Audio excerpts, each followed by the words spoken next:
Салам, менин атым Медет. Мен мектепте акыркы класстарда окуйм. Кичине ойноп көрөйүн деген эле оюм менен бир кездерде компьютердик клубга киргениме азыр абдан өкүнөм. Себеби качан бир убакытта мен классымдын тырышчаак окуучусу, ата-энемдин сыймыгы жана инилериме үлгү элем. Мен отличник, активист болчумун. Мектептеги бир дагы иш-чара менсиз өчү эмес.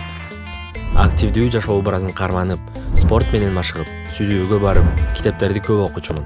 Бир күнү классташ балдарым менен мектептен кийин кичине компьютер ойноп көрөлү деп чечтик. Ал жакка биринчи жолу кирдим. Алгач такыр кызыккан жокмун. Себеби кантип ойношту билбейт элем. Бирок ар бир барган сайын кызыгуум арта баштады. Компьютердик оюндарга канчалык кирип кеткенимди өзүм да байкабай калыптырмын.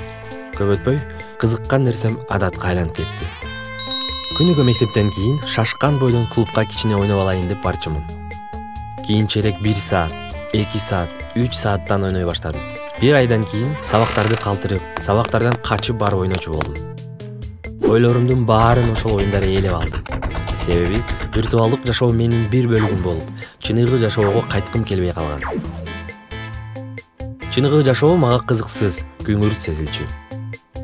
Көп убакыт өтпөй, сабактарга да барууну токтоттум. Кээде клубда түнөп оюн ойночумун.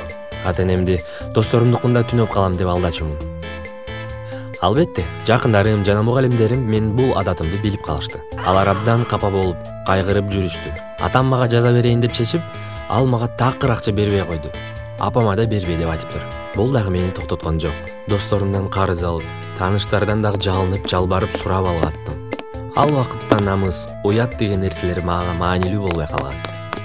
Клубка кирип ойноонун жолун дайыма тапчумун.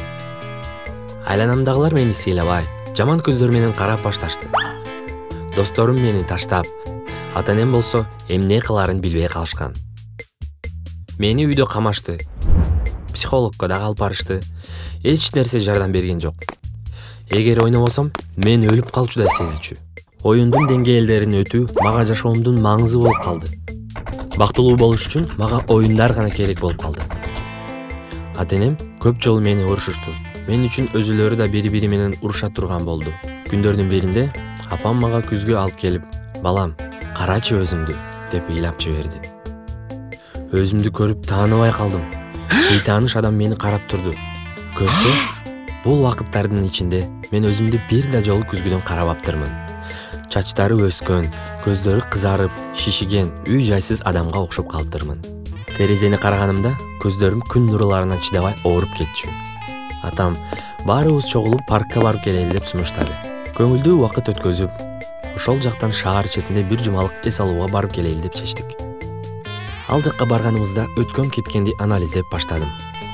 Таза аба пайдасын берди окшойт. Өзүмдөн, ата-энемден, досторумдан да уяла баштадым.